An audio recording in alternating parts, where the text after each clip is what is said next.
The question is कि criticism of liberalism, उदारवाद की आलोचना है। ठीक है, सो असी की करना हैगा अज एक किस्म का क्रिटिसिज्म करना, किहदा करना, लिबरलिज्म दा करना हैगा वा।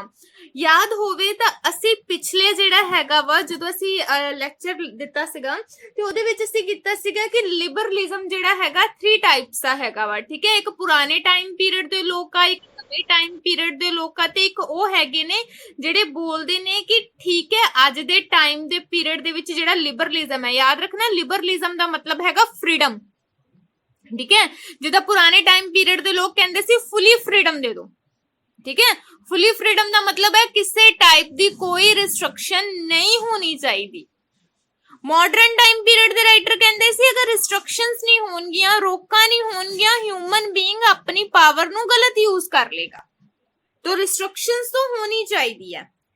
तो थर्ड असी कीता सी पोस्ट कंटेम्परेरी लिबरलिज्म, मतलब प्रवर्ती समकाली उदारवाद, जेड़े कहंदे सीगे कि हाँ रिस्ट्रिक्शंस होनियां चाहिए ने, ओपन कंपटीशन होने चाहिए ने, फ्री ट्रेड होना चाहिए है, लेकिन सारियां दे विच कुछ रिस्ट्रिक्शंस जेड़ियां हैगियां ओह लगा देनियां चाहिए ने, फुली फ्रीडम नहीं इन्हां नू दे देनी चाहिए।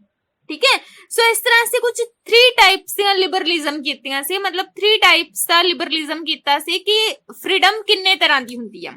हुण असीं ओहदा क्रिटिसाइज कर लेना वा। क्रिटिसाइज दा मतलब आ हुण असीं इन्हां चीजां दी आलोचना करनी आ। किन्हां चीजां दी आलोचना कि रिस्ट्रिक्शंस होनियां चाहिदियां ने, लेकिन जिद्दां दियां रिस्ट्रिक्शंस दी गल इन्हां ने कीती आ ओह होनियां चाहिदियां कि नहीं होनियां चाहिदियां। ठीक है, रिस्ट्रिक्शन मतलब रोकां, लिबरलिज्म मतलब फ्रीडम, फ्रीडम मतलब स्वतंत्रता। ठीक है, तो फर्स्ट पॉइंट करते हैं कि all man are not equal, कहंदे सब व्यक्ति समान नहीं हुंदे। हुण जेड़ा लिबरलिज्म है ना, ਜਿਹੜੇ ਪੁਰਾਣੇ ਟਾਈਮ ਪੀਰੀਅਡ ਦੇ ਲਿਬਰਲਿਜ਼ਮ ਸੀ, ਜਿਹਨੂੰ ਤੁਸੀਂ ਕਲਾਸਿਕਲ ਲਿਬਰਲਿਜ਼ਮ ਕਹਿ ਦਿੰਦੇ ਹੈਗੇ ਹੋ ਜਾਂ ਨੈਗੇਟਿਵ ਲਿਬਰਲਿਜ਼ਮ ਕਹਿ ਦਿੰਦੇ ਹੋ, ਕਹਿੰਦੇ ਸੀਗੇ ਕਿ ਆਲ ਮੈਨ ਆਰ ਇਕੁਅਲ, ਸਾਰੇ ਹਿਊਮਨ ਬੀਇੰਗ ਇੱਕੋ ਜਿਹੇ ਆ, ਸਭ ਨੂੰ ਇੱਕੋ ਜਿਹੀ ਫ੍ਰੀडम ਦੇ ਦਿਓ। ठीक है, सब ਨੂੰ इक्वल जिवें अपॉर्चुनिटी दे दो, चलो अपॉर्चुनिटी तो सब ਨੂੰ इक्वल देनी चाहिए है। ठीक है, बट लो फ्रीडम भी सब ਨੂੰ इक्वल दे दो, या फिर कह लो कि सब ਨੂੰ पोस्ट इक्वल जी दे दो। तो इस तरह असीं कहना नहीं होना चाहिए, बिकॉज ह्यूमन बीइंग कदे भी इक्वल नहीं हुंदा। कोई ह्यूमन बीइंग देखो कितना शार्प माइंडेड हुंदा है, कोई कितना डल हुंदा है। ठीक है, कहंदे हैं ना ਆਪਾਂ बहुत ज्यादा ये नलायक आ, बहुत ज्यादा ये होशियार आ, तो सोचो माइंड इक्को जिहा नहीं है। तो उस तो बाद असीं देखदे हां कि कोई ह्यूमन बीइंग बहुत ज्यादा वीक हैगा वा, ठीक है, कोई काफी ज्यादा स्ट्रॉन्ग हैगा वा, ठीक है, हेल्थ वाइज। सो असीं कहांगे ह्यूमन बीइंग तां अपनी सरीरिक बनतर तो इक्को जिहा नहीं है, ह्यूमन बीइंग तां अपने माइंड तो इक्को जिहा नहीं हैगा, मतलब सारे इक्को जिहे नहीं हो सकदे। असीं कोई डल होएगा, कोई इंटैलीजेंट होएगा, कोई वीक होएगा, कोई स्ट्रॉन्ग होएगा। तो असीं ये कह देना कि सारे ह्यूमन बीइंग इक्को जिहे हैगे ने, सब नूं इक्को जिहियां जिहड़ियां हैगीयां फ्रीडम दे दो, सब नूं इक्को जिहियां जिहड़ियां हैगीयां ने, कह लो कि इक्को चीज जिहड़ी हैगी इक्वलिटी दे दो। तो असीं कहना है कि ये ठीक नहीं हैगा। जिद्दां एक पर्सन मान लो 100 आउट ऑफ 100 लै रहा, एक 100 आउट ऑफ 0 लै रहा हैगा वा, जिहड़ा 0 लै रहा वो कहूगा कि नहीं मेरे नाल भी इक्वलिटी करो, मैनू भी 0 नहीं देनी, मैनू भी 100 दो। तो इस तरह तो पॉसिबल ही है नहीं ना कि मैं उन्होंने 0 वाले नू भी 100 दे देवां। असीं कहना कि सारे ह्यूमन बीइंग इक्को जे नहीं हैगे, जो सारे ह्यूमन बीइंग नू इक्को जिहा जिहड़ा हैगा ट्रीट नहीं कीता जा सकदा। ठीक है, जदकि जेड़े पुराने टाइम पीरियड दे ने वो की कहंदे ने कि सारे ऑल मैन आर इक्वल, ठीक है, सारे इक्वल ने। असीं कहना all man are not equal, सारे इक्को जे नहीं हैगे। सो सब दे नाल इक्को जिहा व्यवहार, इक्को जिहा बिहेवियर जिहड़ा हैगा असीं नहीं कर सकदे। जो ह्यूमन बीइंग जिद्दां दा हैगा उन्हां उद्दां दा ट्रीट करना पैना वा। तो नेक्स्ट इज कहंदे कि कॉन्ट्राडिक्शन इन बेसिक प्रिंसिपल, कहंदे मुढले सिद्धांतां विच मतभेद। हुण मुढले सिद्धांत यानी कि उन्हां दे विच कॉन्ट्राडिक्शन पाई जांदी है। शुरू दे पुराने टाइम पीरियड दे राइटर कहंदे सीगे कोई रिस्ट्रिक्शन नहीं होनी चाहिए। मॉडर्न लिखना भी इदां ही है जिद्दां मैं बोल रही हां कि पुराने टाइम पीरियड यानी कि क्लासिकल टाइम पीरियड दे राइटर बोलदे सीगे कि कोई इंस्ट्रक्शंस नहीं होनियां चाहिए। ठीक है, ह्यूमन बीइंग नू फ्री छोड़ दो, ओपन छोड़ दो उन्हां नू। तो जिहड़े मॉडर्न टाइम पीरियड दे राइटर ने वो कहंदे सी इंस्ट्रक्शंस होनियां चाहिए ने। ठीक है, तो इंस्ट्रक्शंस होनियां चाहिए ने। तो जेडे पोस्ट टाइम पीरियड दे वो कहंदे कि इंस्ट्रक्शंस होनियां चाहिए ने लेकिन फ्रीडम भी दित्ती जानी चाहिए, मतलब कुछ रूल सेट कर देने चाहिए। ਅਸੀਂ कहना कि इन्हां दे तां थॉट ही आपस च नहीं मिलते, ਉਹੀ आपस ਦੇ ਵਿੱਚ ਕਦੇ ਬੋਲ ਰਹੇ ਆ ਜ਼ਿਆਦਾ ਫਰੀडम ਹੋਣੀ ਚਾਹੀਦੀ ਹੈ, ਕਦੇ ਬੋਲਦੇ ਆ ਘੱਟ ਫਰੀडम ਮਿਲਣੀ ਚਾਹੀਦੀ ਹੈ। ਸੋ ਜਿਨ੍ਹਾਂ ਦੇ ਥॉट ਹੀ ਆਪਸ ਦੇ ਵਿੱਚ ਨਹੀਂ ਮਿਲਦੇ ਹੈਗੇ, ਅਸੀਂ ਕਿੱਦਾਂ ਕਹਿ ਸਕਦੇ ਹਾਂ ਕਿ ਹਿਊਮਨ ਬੀਇੰਗ ਸਾਰਿਆਂ ਦੇ ਨਾਲ ਇਕੁਅਲ ਟ੍ਰੀਟ ਕਰ ਲਈਏ। ਕਹਿੰਦੇ ਕਿ ਇਦਾਂ ਦੀ ਚੀਜ਼ ਹੈਗੀ ਆ ਜਿਹੜੇ ਸਮੇਂ ਤੇ ਸਿਚੁਏਸ਼ਨ ਦੇ ਨਾਲ ਚੇਂਜ ਹੁੰਦੀ ਜਾਂਦੀ ਹੈ, ਤਾਂ ਉਸ ਤਰੀਕੇ ਦੇ ਨਾਲ ਹੀ ਹਿਊਮਨ ਬੀਇੰਗ ਦੇ ਨਾਲ ਜਿਹੜਾ ਹੈਗਾ ਵਾ ਟ੍ਰੀਟ ਕੀਤਾ ਜਾ ਸਕਦਾ ਵਾ, ਕਿਉਂਕਿ ਕਦੇ ਵੀ ਕੋਈ ਵੀ ਚੀਜ਼ ਸਟੇਬਲ ਨਹੀਂ ਰਹਿ ਸਕਦੀ ਹੈਗੀ, ਚੀਜ਼ ਇੱਧਰ ਤੋਂ ਉੱਧਰ ਹੋਣੀ ਹੈ, ਯਾਨੀ ਕਿ ਟਾਈਮ ਦੇ ਅਕੋਰਡਿੰਗ ਸਿਚੁਏਸ਼ਨ ਜਿਹੜੀ ਹੈਗੀ ਆ ਉਹ ਚੇਂਜ ਹੋਏਗੀ। ਠੀਕ ਹੈ, ਨੈਕਸਟ ਹੈ ਸਟੇਟ ਇਜ਼ ਨਾਟ ਆਰਟੀਫਿਸ਼ੀਅਲ। ਕਹਿੰਦੇ ਰਾਜ ਕੋਈ ਬਨੌਟੀ ਸੰਸਥਾ ਨਹੀਂ ਹੈ ਕਿ मतलब ਆਪਣੇ ਆਪ ਹੀ ਆ ਗਈ, ਇਹ ਹਿਊਮਨ ਬੀਇੰਗ ਦੇ ਅਕੋਰਡਿੰਗ ਆਈ ਹੈ।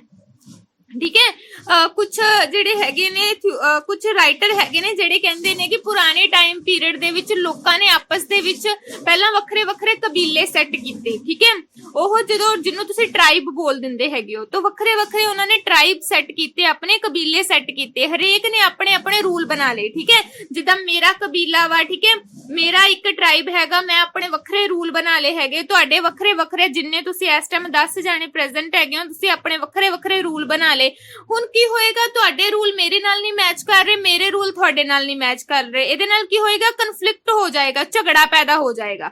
ਠੀਕ ਹੈ, ਤੋ ਆਪਾਂ ਰਹਿ ਸਾਰੇ ਜਾਣੇ ਇੱਕੋ ਹੀ ਥਾਂ ਤੇ ਰਹੇ ਹੈਗੇ ਆ, ਬਟ ਰਹਿ ਅਸੀਂ ਪ੍ਰੋਬਲਮ ਚ ਰਹੇ ਆ। ਪ੍ਰੋਬਲਮ ਕਿਦਾਂ, ਕਿਉਂਕਿ ਤੁਹਾਡੇ ਥੋਟ ਮੇਰੇ ਨਾਲ ਨਹੀਂ ਮੈਚ, ਮੇਰੇ ਥੋਟ ਤੁਹਾਡੇ ਨਾਲ ਨਹੀਂ ਮੈਚ, ਪ੍ਰੋਬਲਮ ਹੋ ਗਈ ਇਦਾਂ ਕ੍ਰੀਏਟ। ਹੁਣ ਤੁਸੀਂ ਆਪਣੇ ਆਪ ਹੀ ਸੋਚੋ ਕਿ ਪ੍ਰੋਬਲਮ ਦਾ ਹੁਣ ਸੋਲੂਸ਼ਨ ਤੋਂ ਨਿਕਾਲਣਾ ਪਏਗਾ ਹੀ ਨਾ। ਮੈਂ ਕਹਿ ਦਵਾਂ ਕਿ ਆਪਾਂ ਸਾਰੇ ਪੰਜਾਬ 'ਚ ਰਹਿੰਦੇ ਆ ਕਿ ਸਾਡੇ ਸਾਰੇ ਪੰਜਾਬ ਵਾਸੀਆਂ ਦੇ ਥਾਟ ਆਪਸ 'ਚ ਨਹੀਂ ਮਿਲਦੇ, ਸਾਰਿਆਂ ਨੂੰ ਵੱਖਰਾ ਵੱਖਰਾ ਸੰਵਿਧਾਨ ਦੇ ਦੋ, ਤਾਂ ਪੋਸੀਬਲ ਹੀ ਨਹੀਂ ਹੈ। ਸਭ ਦੇ ਲਈ ਇੱਕੋ ਹੀ ਬਣੇਗਾ, ਇਵਨ ਕਿ ਪੂਰੇ ਭਾਰਤ ਦੇ ਲਈ ਇੱਕੋ ਹੀ ਬਣੇਗਾ, ਇੰਡੀਆ ਦੇ ਲਈ ਇੱਕੋ ਹੀ ਬਣੇਗਾ ਨਾ। तो इसे तरह ही ਤੁਹਾਡੇ ਤੇ ਮੇਰੇ ਥਾਟ ਜਦੋਂ ਮੈਚ ਹੀ ਨਹੀਂ ਕਰ ਰਹੇ ਹੈਗੇ ਤੇ ਬਟ ਪਰ ਰਹਿ ਇੱਕੋ ਹੀ ਜਗ੍ਹਾ ਤੇ ਰਹੇ ਆ, ਤਾਂ ਫਿਰ ਲੋਕਾਂ ਨੇ ਕੀ ਸੋਚਿਆ ਕਿ ਕਿਉਂ ਨਾ ਆਪਾਂ ਏਦਾਂ ਕਰ ਲਈਏ ਕਿ ਕੋਈ ਏਦਾਂ ਦਾ ਰੂਲ ਬਣਾਈਏ ਜਿਹੜੇ ਸਾਰਿਆਂ ਦੇ ਲਈ ਲਾਗੂ ਹੋਵੇ। ਇਸੇ ਤਰ੍ਹਾਂ ਸਟੇਟ ਬਣੀ ਸੀਗੀ। इसलिए ਅਸੀਂ कहना कि स्टेट कोई आर्टिफिशियल नहीं है कि ਜਦੋਂ ਦਿਲ ਕੀਤਾ ਉਹ ਬਣ ਗਈ, ਐਦਾਂ ਨਹੀਂ ਸਟੇਟ ਬਣੀ ਹੈਗੀ। ਸਟੇਟ ਕਿੱਦਾਂ ਬਣੀ ਹੈ ਕਿ ਲੋਕਾਂ ਦੇ ਥਾਟਸ ਦੇ ਵਿੱਚ ਕਨਫਲਿਕਟ, ਝਗੜੇ ਪੈਦਾ ਹੋਣੇ ਸਟਾਰਟ ਹੋ ਗਏ ਸੀ, ਲੋਕਾਂ ਦੇ ਥਾਟ ਆਪਸ ਦੇ ਵਿੱਚ ਮਿਲਦੇ ਨਹੀਂ ਸੀ ਪਏ, ਜਿਹਦੇ ਕਾਰਨ ਕਿਸੇ ਇਸ ਤਰ੍ਹਾਂ ਦੇ ਰੂਲ ਦੀ ਜ਼ਰੂਰਤ ਸੀ ਜਿਹੜੇ ਕਿ ਸਾਰਿਆਂ ਦੇ ਲਈ ਇੱਕੋ ਜਿਹਾ ਹੀ ਰੂਲ ਬਣ ਜਾਵੇ। ਠੀਕ ਹੈ ਨਾ, ਸੋ ਕਹਿੰਦੇ ਕਿ ਫਿਰ ਇਸ ਤਰ੍ਹਾਂ ਹੋਏਗਾ ਕਿ ਕੋਈ ਵੀ ਹਿਊਮਨ ਬੀਇੰਗ ਜਿਹੜਾ ਹੈਗਾ ਵਾ ਆਪਣੇ ਅਕੋਰਡਿੰਗ ਸਿਸਟਮ ਨਹੀਂ ਚਲਾਏਗਾ। ਠੀਕ ਹੈ, ਸੋ ਇਸ ਤਰ੍ਹਾਂ ਦੇ ਕੁਝ ਥਾਟ ਦੀ ਜ਼ਰੂਰਤ ਪਈ ਸੀਗੀ, ਇਸ ਲਈ ਸਟੇਟ ਬਣੀ ਹੈ। ਕਹਿੰਦੇ ਸਟੇਟ ਕੋਈ ਆਰਟੀਫਿਸ਼ੀਅਲ ਨਹੀਂ ਹੈ, ਜਦੋਂ ਦਿਲ ਕੀਤਾ ਸਟੇਟ ਨੂੰ ਖਤਮ ਕਰ ਦਿੱਤਾ ਜਾਵੇ, ਜਾਂ ਫਿਰ ਸਟੇਟ ਕੋਈ ਟੋਏ ਨਹੀਂ ਹੈਗਾ, ਕੋਈ ਖਿਡੌਣਾ ਨਹੀਂ ਹੈਗਾ ਕਿ ਆਪਣੀ ਮਰਜ਼ੀ ਨਾਲ ਤੁਸੀਂ ਸਟੇਟ ਨੂੰ ਖਤਮ ਕਰ ਦਿਓ, ਆਪਣੀ ਮਰਜ਼ੀ ਨਾਲ ਸਟੇਟ ਨੂੰ ਤੁਸੀਂ ਕ੍ਰੀਏਟ ਕਰ ਦਿਓ। ਸਟੇਟ ਬਣੀ ਹੈ ਹਿਊਮਨ ਬੀਇੰਗ ਨੇ ਆਪਸ ਦੇ ਵਿੱਚ ਸਹਿਮਤੀ ਦੇ ਨਾਲ ਹੀ, ਕੋਆਪਰੇਟ ਦੇ ਨਾਲ ਹੀ ਸਟੇਟ ਨੂੰ ਕ੍ਰੀਏਟ ਕੀਤਾ ਹੈਗਾ ਵਾ। ਠੀਕ ਹੈ, ਇਹ ਜਿਹੜਾ ਮੈਂ ਬੋਲਿਆ ਨਾ ਪੁਰਾਣੇ ਟਾਈਮ ਪੀਰੀਅਡ ਦੇ ਰਾਈਟਰ ਕਹਿੰਦੇ ਹੈਗੇ ਆ, ਤੇ ਹੁਣ ਰਾਈਟਰ ਕਿਹੜੇ ਨੇ, ਹੌਬਸ, ਲੌਕ, ਰੂਸੋ, ਇਹ ਤਿੰਨੇ ਇਦਾਂ ਦੇ ਰਾਈਟਰ ਹੈਗੇ ਨੇ ਜਿਹੜੇ ਕਹਿੰਦੇ ਨੇ ਕਿ ਸਟੇਟ ਹੌਲੀ ਹੌਲੀ ਜਿਹੜੀ ਹੈਗੀ ਆ ਕ੍ਰੀਏਟ ਹੋਈ ਹੈ। ਠੀਕ ਹੈ, ਹੌਬਸ, ਲੌਕ ਤੇ ਰੂਸੋ ਤੁਹਾਡੀ ਬੁੱਕ 'ਚ ਨਹੀਂ ਲਿਖਿਆ ਹੈਗਾ, ਉਦਾਂ ਤੁਹਾਨੂੰ ਨੌਲੇਜ ਦੇ ਰਹੀ ਹੈਗੀ ਆ ਕਿ ਇਹਨਾਂ ਨੇ ਇੱਕ ਸੋਸ਼ਲ ਕੰਟਰੈਕਟ ਕੀਤਾ ਸੀਗਾ। ਸੋਸ਼ਲ ਕੰਟਰੈਕਟ ਇਹਨਾਂ ਨੇ ਨਹੀਂ ਸੀ ਕੀਤਾ, ਲੇਕਿਨ ਇਹਨਾਂ ਦੀ ਥਿਊਰੀ ਹੈਗੀ ਆ ਸੋਸ਼ਲ ਕੰਟਰੈਕਟ ਦੀ, ਜਿਹਦੇ ਵਿੱਚ ਇਹਨਾਂ ਨੇ ਦੱਸਿਆ ਵਾ ਕਿ ਸਟੇਟ ਕਿੱਦਾਂ ਬਣੀ ਹੈ, ਤੇ ਜਿੱਦਾਂ ਮੈਂ ਤੁਹਾਨੂੰ ਦੱਸਿਆ ਨਾ, ਇਹਨਾਂ ਨੇ ਏਦਾਂ ਹੀ ਲਿਖਿਆ ਹੈ ਕਿ ਸਟੇਟ ਏਦਾਂ ਬਣੀ ਹੈਗੀ ਆ। ਠੀਕ ਹੈ ਬੇਟਾ, ਉਸ ਤੋਂ ਬਾਅਦ ਬੇਟਾ ਹੈ, ਹਾਂਜੀ ਬੇਟਾ, ਹਾਂਜੀ, ਹੌਬਸ, ਲਾਕ, रूसो।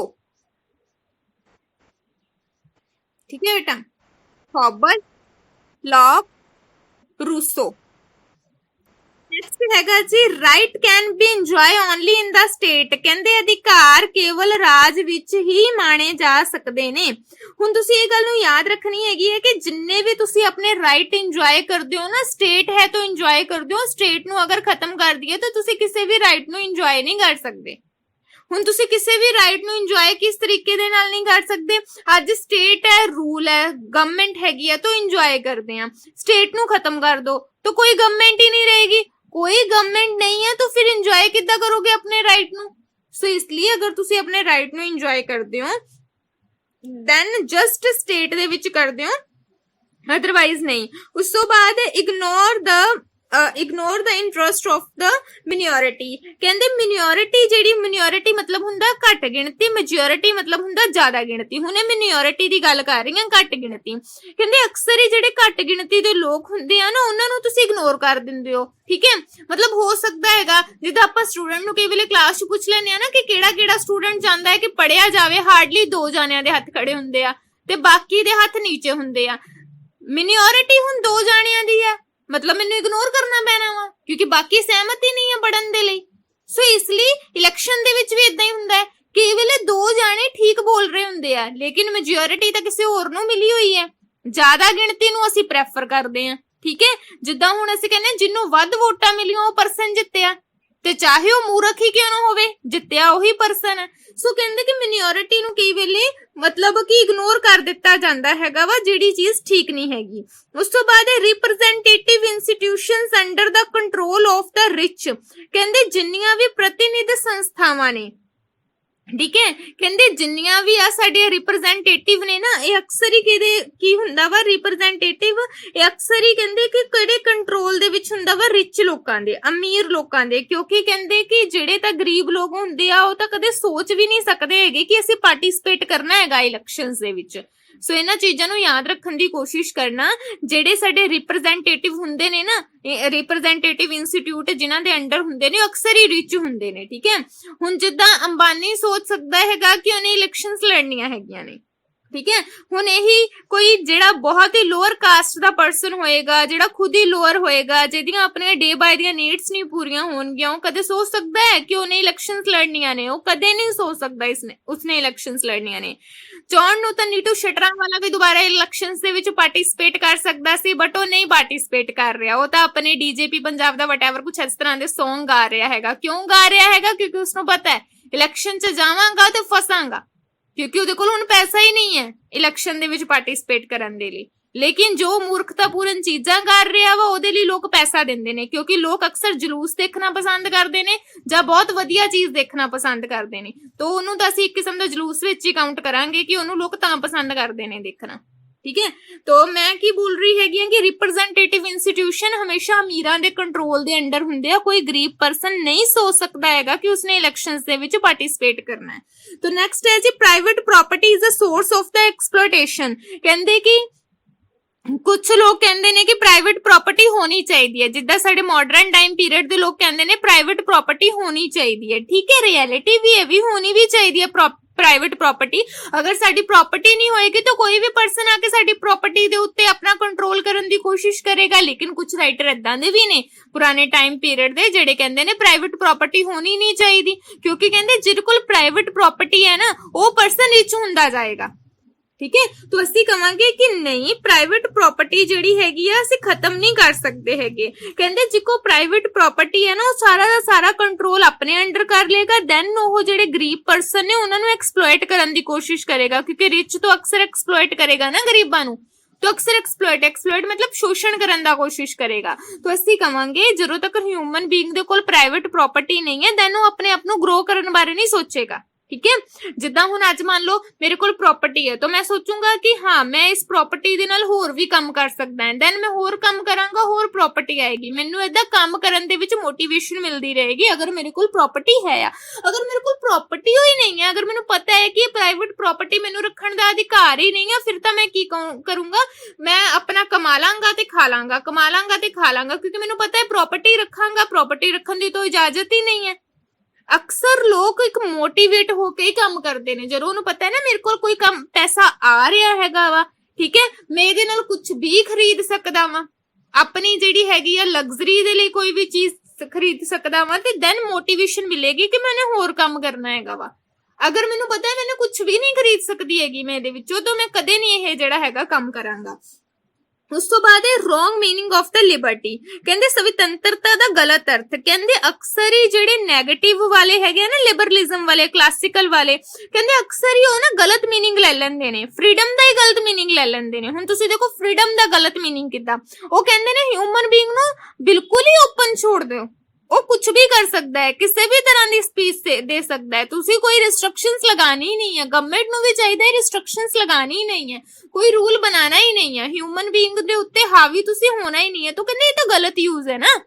ਤਾਂ ਆਪਾਂ ਵੀ ਇਹੀ ਕਵਾਂਗੇ ਕਿ ਹਿਊਮਨ ਬੀਇੰਗ ਦਾ ਇੱਕ ਕਿਸਮ ਦਾ ਗਲਤ ਯੂਜ਼ ਹੈ ਫਰੀडम ਦਾ। ਫਰੀडम ਨੂੰ ਤੁਸੀਂ ਠੀਕ ਹੈ ਇੰਜੋਏ ਕਰਨਾ ਹੈ, ਤੁਸੀਂ ਫਰੀडम ਨੂੰ ਇੰਜੋਏ ਕਰੋ, ਲੇਕਿਨ ਫਰੀडम ਦਾ ਮਿਸਯੂਜ਼ ਤੁਸੀਂ ਨਹੀਂ ਕਰ ਸਕਦੇ ਹੈਗੇ, ਠੀਕ ਹੈ। ਕਹਿੰਦੇ ਜਿੱਥੋਂ ਤੁਹਾਡੀ ਫਰੀडम ਖਤਮ ਹੋ ਜਾਂਦੀ ਹੈ ਨਾ, ਦੂਸਰੇ ਦੀ ਫਰੀडम ਉੱਥੋਂ ਸਟਾਰਟ ਹੋ ਜਾਂਦੀ ਹੈ, ਠੀਕ ਹੈ। ਤੁਸੀਂ ਐਕਸ਼ਨ मूवी देखते होंगे, हीरो अगर मारना स्टार्ट करता है तो मारदा रहता है, मतलब ਜਦੋਂ ਵਿਲਨ ਮਾਰਨਾ ਸਟਾਰਟ ਕਰ ਦਿੰਦਾ ਹੈ, ਹੀਰੋ ਮਾਰਨਾ ਖਤਮ ਕਰ ਦਿੰਦਾ ਹੈ। तो ਜਿੱਥੋਂ ਤੁਹਾਡੀ ਫਰੀडम ਜਿਹੜੀ ਖਤਮ ਹੋ ਜਾਂਦੀ ਹੈ ਨਾ, ਦੂਜੇ ਦੀ ਫਰੀडम ਸਟਾਰਟ ਹੋ ਜਾਂਦੀ ਹੈਗੀ ਹੈ, ਠੀਕ ਹੈ। ਉਸ ਤੋਂ ਬਾਅਦ ਤੁਹਾਡਾ ਹੈਗਾ centralisation is the need of the hour. ਕਹਿੰਦੇ ਕਿ ਕੇਂਦਰੀਕਰਨ ਸਮੇਂ ਦੀ ਮੰਗ ਹੈ। ਕਹਿੰਦੇ ਅੱਜ ਦੀ ਮੰਗ ਕੀ ਹੈਗਾ ਵਾ, ਸੈਂਟਰਲਾਈਜੇਸ਼ਨ ਹੋਣਾ ਚਾਹੀਦਾ। ਪਾਵਰ ਹਰ ਇੱਕ ਪਰਸਨ ਨੂੰ ਨਾ ਦੇ ਦਿਓ, ਹਰ ਇੱਕ ਪਰਸਨ ਨੂੰ ਪਾਵਰ ਦੇ ਦੋਗੇ ਉਹ ਤਾਂ ਮਿਸਯੂਜ਼ ਕਰੇਗਾ ਹੀ ਕਰੇਗਾ। ਲੇਕਿਨ ਮੈਂ ਤੁਹਾਨੂੰ ਇਹ ਵੀ ਕਹਿੰਨੀ ਆ ਕਿ बुक है ना जो थोड़ी जो बुक दे पॉइंट ने ना मैनू उस अकॉर्डिंग समझाना पैंदा है। वैसे तो डिसेंट्रलाइजेशन ऑफ द पावर होना चाहिए वा, मतलब पावर दा विकेंद्रीकरण होना चाहिए, पावर हर एक नू दित्तियां जाणियां चाहिदियां ने तां जो हरेक पर्सन नू पता होवे मेरे कोल आ पावर है, मैं इदां यूज कर सकदा वां। लेकिन हुण तुहाडी बुक दे विच अगर पॉइंट दित्ता होगा सेंट्रलाइजेशन ऑफ द पावर ते मैनू उस दे अकॉर्डिंग समझाना पैंदा वा, ठीक है। डिसेंट्रलाइजेशन ऑफ द पावर मैं उच्च समझाऊंगी जिस मैं कहूंगी कि नहीं सबनों फ्रीडम देनी चाहिए है, सब दे कोल यह चीज का अधिकार हैगा कि फ्रीडम उन्होंने देनी चाहिए हैगी है। जिद्दां आपां कह लो कि लोकल लैवल नूं भी पावर देनी चाहिए है, सेंट्रल लैवल नूं भी पावर देनी चाहिए है, डिस्ट्रिक्ट लैवल नूं भी पावर देनी चाहिए है। तो ये पॉइंट मैं उत्थे समझाऊंगी जिथे ये पॉइंट की जरूरत है। हुण पॉइंट की जरूरत है सेंट्रलाइजेशन ऑफ द पावर, ठीक है, क्योंकि अगर मैं पावर सेंटर नू नहीं दूंगी ना सारी दी सारी, तो कंट्रोल किसे दा किसे ते नहीं रहना हैगा, क्योंकि आज पीएम हैगा वा। ਆਪਾਂ अगर देखिए तो सारी पावर ही पीएम दे कोल है। सेंट्रलाइजेशन ऑफ द पावर दा सेंटर विच होना जरूरी हैगा वा, क्योंकि तुहाडीआं पॉलिसी स्ट्रांग बेसिस दे उत्ते बननियां ही नहीं जे सेंटर कोल पावर है नहीं। अगर मैं कह दूंगी पीएम दे कोल कोई पावर नहीं है तो तुसी समझ लो आ लॉकडाउन कुछ नहीं हैगा फिर, ठीक है। आ लॉकडाउन भी कुछ नहीं हैगा, बीमारी भी सारे पासे फैलेगी, कोई जिहड़ा हैगा वा कोई पर्सन ग्रो नहीं कर पाएगा, कोई स्कूल नहीं चलेगा, कोई इंस्टीट्यूट नहीं चलेगा, क्योंकि हरेक पर्सन नूं अपनी फैमिली प्यारी है, ठीक है। इस तरह ਦੀਆਂ ਤੁਸੀਂ ਦੇਖੋ ਚੀਜ਼ਾਂ ਹੋਣਗੀਆਂ। ਅੱਜ ਸੈਂਟਰ ਦੇ ਕੋਲ ਪਾਵਰ ਹੈ, ਪੀਐਮ ਦੇ ਕੋਲ ਪਾਵਰ ਹੈਗੀ, ਇਸ ਲਈ ਸਾਰੀਆਂ ਚੀਜ਼ਾਂ ਇੱਕ ਸਿਸਟਮੈਟਿਕਲੀ ਤਰੀਕੇ ਦੇ ਨਾਲ ਲਾਗੂ ਹੋ ਰਹੀਆਂ ਨੇ। ਜਿੱਥੇ ਜਿਹੜੀ ਚੀਜ਼ ਦੀ ਜ਼ਰੂਰਤ ਆ ਉਸ ਅਕੋਰਡਿੰਗ ਸਿਸਟਮ ਲਾਗੂ ਹੋ ਰਿਹਾ ਹੈ। ਸੋ ਸੈਂਟਰਲਾਈਜੇਸ਼ਨ ਆਫ ਦਾ ਪਾਵਰ, ठीक है। ऐदा नहीं कह देना कि मैडम ने पिछले विच तां दस्सिया सी जी डिसेंट्रलाइजेशन ऑफ द पावर, मतलब पावर सारे पासे वंडनी चाहिए है। अज मैडम कह रहे हैं कि सेंट्रलाइजेशन ऑफ द पावर, कि पावर सेंटर नूं देनी चाहिए है सारी। सिस्टम दे अकॉर्डिंग ही मैनूं समझाना पैना है, क्योंकि हुण सिस्टम अगर सेंट्रलाइजेशन मतलब सेंटर दे कोल नहीं होएगा दैन तुसी कंट्रोल नहीं कर सकते किसी भी चीज दे उत्ते, ठीक है बेटा। उस तो बाद तुहाडा हैगा वा कहंदे too much faith in the rationality of the individual. कहंदे ह्यूमन बीइंग दे उत्ते कुछ ज्यादा ही विश्वास कीता गया वा। जिदा क्लासिकल ते नेगेटिव टाइम पीरियड दे राइटर की कहंदे ने, ह्यूमन बीइंग नूं खुला छोड़ दो, ओपन कंपटीशन रख लो, हर तरह दी फैसिलिटी दे दो, कुछ भी कर सकदा है, किसी भी तरह दी स्पीच सकदा है, right to freedom of the movement, ठीक है, right to freedom of the speech and the thought. मतलब ह्यूमन बीइंग दे उत्ते कुछ उसने ज्यादा ही विश्वास कर लिया वा। उसनूं लगदा है कि ह्यूमन बीइंग तो गलत है ही नहीं है किसी साइड ते। लेकिन रियलिटी असी करांगे, असी कवांगे ह्यूमन बीइंग इन्ना सियाना नहीं है। अगर मैं कह दूं कि अज पॉलिटिक्स विच मैं पॉलिटिक्स चला ला, ते रियलिटी है मेरा भी दिमाग इन्ना नहीं हैगा मैं पॉलिटिक्स नूं चला ला, ठीक है। पॉलिटिक्स नूं चलाण दे लई एक तेज दिमाग दी जरूरत हैगी है, एक इदां दा दिमाग जिहड़ा करप्शन कर सके ईजिली वे दे नाल, ठीक है, करप्ट कर सके दुनिया नूं भुल भुलेखियां विच वाड़ सके, ठीक है। एक किस्म दा कह लो कि इस तरह दी पॉलिटिक्स बना देवे जिहड़ा कि आम लोकां नूं समझ ही ना आवे। तुसीं सबने देखिया होगा एजुकेशन सिस्टम हुण पूरी तरह न्यू आ गया हैगा वा। बीए 4 सालां दी करती, एमए 1 साल दी करती, एमफिल खत्म करती, ठीक है। आ जेडे यूजीसी वगैरह कोर्स हैगे ने सारे इक्को जे करते, जेडी पढ़ाई भी हैगी आ 5-3 कर दित्ती, सारा एजुकेशन सिस्टम चेंज कर दिता। एक नॉर्मल इंसान इदां दी चीज सोच ही नहीं सकदा। वो सोचूगा एक मतलब ਏਦਾਂ ਦੀ ਸਿਚੁਏਸ਼ਨ ਇੱਕ ਤਾਂ ਆਈ ਪਈ ਹੈਗੀ ਆ, ਦੂਜਾ ਮੈਂ ਹੋਰ ਚੀਜ਼ਾਂ ਦੇ ਬਾਰੇ ਵਿੱਚ ਸੋਚਿਆ, ਨਹੀਂ ਜਿਹੜਾ ਸਿਸਟਮ ਚੱਲ ਰਿਹਾ ਉਹ ਠੀਕ ਹੈ। ਇਹ ਪੋਲਿਟਿਕਸ ਦੇ ਪਰਸਨ ਹੀ ਹੁੰਦੇ ਨੇ ਜਿਹੜੇ ਸ਼ਾਰਪ ਮਾਈਂਡਡ ਹੁੰਦੇ ਨੇ, ਜਿਹੜੇ ਸੋਚਦੇ ਨੇ ਕਿ ਟਾਈਮ ਟੂ ਟਾਈਮ ਸਮੇਂ ਦੇ ਅਕੋਰਡਿੰਗ ਸਿਚੁਏਸ਼ਨ ਦੇ ਅਕੋਰਡਿੰਗ ਸਿਸਟਮ ਚੇਂਜ ਕਰ ਦੋ। ਤੁਸੀਂ ਇਹ ਐਗਜ਼ਾਮਪਲ ਲਿਖ ਸਕਦੇ ਹੋ ਐਜੂਕੇਸ਼ਨ ਦੀ ਕਿ ਜਿਹੜੀ ਇਹ ਐਜੂਕੇਸ਼ਨ ਸਿਸਟਮ ਚੇਂਜ ਹੋ ਰਿਹਾ ਵਾ ਨਾ ਅਕੋਰਡਿੰਗ ਟੂ ਟਾਈਮ ਚੇਂਜ ਹੋ ਰਿਹਾ ਵਾ, ਕਿਉਂਕਿ ਟਾਈਮ ਅੱਜ ਇਦਾਂ ਦਾ ਹੈ ਹੀ ਨਹੀਂ ਕਿ ਤੁਹਾਨੂੰ ਕਾਲਜਿਸ ਦੇ ਵਿੱਚ ਲਿਜਾਇਆ ਜਾਵੇ, ਪੜਾਇਆ ਜਾਵੇ। ਠੀਕ ਹੈ, ਮੰਨ ਲਓ ਤੁਸੀਂ ਕਾਲਜ ਦੇ ਵਿੱਚ ਤੁਹਾਨੂੰ ਕਿਹਾ ਜਾਵੇ ਕਿ ਹਾਂ ਵੀ ਇੱਕ ਦੂਜੇ ਦੇ ਨਾਲ ਹੱਥ ਨਹੀਂ ਮਿਲਾਣਾ ਹੈਗਾ, ਤੇ ਤੁਸੀਂ ਤਾਂ ਸਮਝੋ ਕਿ ਸਾਡੀ ਪਰਸਨੈਲਿਟੀ 'ਚ ਫਰਕ ਪੈਂਦਾ ਜੀ, ਮੇਰਾ ਦੋਸਤ ਗੁੱਸੇ ਹੋ ਜਾਏਗਾ, ਮੂੰਹ ਤੇ ਮਾਰਕਸ ਪਾਉਂਗੇ, ਤੁਹਾਨੂੰ ਏਦਾਂ ਫੀਲ ਹੋਏਗਾ ਮੈਨੂੰ ਤਾਂ ਸਾਹ ਨਹੀਂ ਆ ਰਿਹਾ ਹੈਗਾ, ਕਿਉਂਕਿ ਰੂਮ ਇੰਨੇ ਵੱਡੇ ਨਹੀਂ ਹੁੰਦੇ, ਹਰੇਕ ਕੋਈ ਅਗਰ ਮੂੰਹ ਦੇ ਉੱਤੇ ਕਵਰ ਪਾ ਕੇ ਬੈਠੇਗਾ ਕੁੱਟਣ ਸਭ ਨੂੰ ਹੋਏਗੀ, ਰਿਐਲਿਟੀ ਹੈ ਇਹ। ਠੀਕ ਹੈ, ਸੋ ਸਮੇਂ ਦੇ ਅਕੋਰਡਿੰਗ ਸਿਚੁਏਸ਼ਨ ਦੇ ਅਕੋਰਡਿੰਗ ਜੋ ਕੋਈ ਸਿਸਟਮ ਚੇਂਜ ਕਰ ਸਕਦਾ ਹੈ ਨਾ, ਇਹ ਸਾਡੇ ਪੋਲਿਟਿਕਸ ਦੇ ਪਰਸਨ ਹੁੰਦੇ ਨੇ ਜਿਹੜੇ ਸ਼ਾਰਪ ਮਾਈਂਡਡ ਹੁੰਦੇ ਨੇ।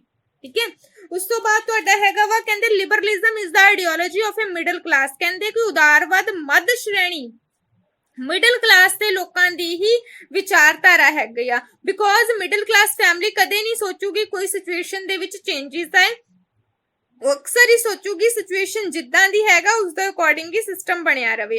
ਕਹਿੰਦੇ ਜਿੱਦਾਂ ਸਾਡੇ ਕਾਰਲ ਮਾਰਕਸ ਹੈਗੇ ਨੇ, ਕਾਰਲ ਮਾਰਕਸ ਮੰਨਦੇ ਨੇ ਨਹੀਂ ਇਹ ਵੱਖਰੇ ਵੱਖਰੇ ਰਾਈਟਰ ਨੇ ਤੇ ਉਹਨਾਂ ਦੀ ਸੋਚ ਹੈ। ਠੀਕ ਹੈ, ਜਿੱਦਾਂ ਮਾਰਕਸਿਜ਼ਮ ਕਹਿ ਰਿਹਾ ਹੈ ਕਿ ਨਹੀਂ ਜਿਹੜਾ ਹੁੰਦਾ ਫਰੀडम ਹੈਗਾ ਨਾ ਇਹ ਸਿਰਫ ਅਮੀਰਾਂ ਲਈ ਹੈ। ਠੀਕ ਹੈ, तो कोई होर राइटर आ जाता है, लिबरलिज्म का कोई राइटर आ जाएगा, वो कहेगा नहीं नहीं जेड़ा साडा लिबरलिज्म का सिस्टम है ना सारियां दे लई है। ठीक है, तो इसे तरह ही कहंदे कि जेड़े डेमोक्रेसी सिस्टम आ जाएगा तो डेमोक्रेसी सिस्टम दे विच जेड़े डेमोक्रेटिक लोग होणगे वो सोचणगे कि यह जस्ट ओना पर्सन दे लई हैगा जेड़ा रिच हैगे ने, पुअर दे लई तो ये सिस्टम है ही नहीं। ठीक है, सो समय दे अकॉर्डिंग सिचुएशन दे अकॉर्डिंग राइटर दे अकॉर्डिंग सबने अपनी लिबरलिज्म दी ना वखरियां वखरियां एग्जांपल सैट कीतियां होईयां ने। ठीक है, सो इस दे नाल ही जेड़ा तुहाडा चैप्टर दा आ वाला पोर्शन हैगा वा ना ये पोर्शन असीं इत्थे ही खत्म करदे हैगे हां। ठीक है, तो चैप्टर दा जेड़ा चैप्टर हैगा साडा इत्थे ही खत्म हुंदा हैगा वा।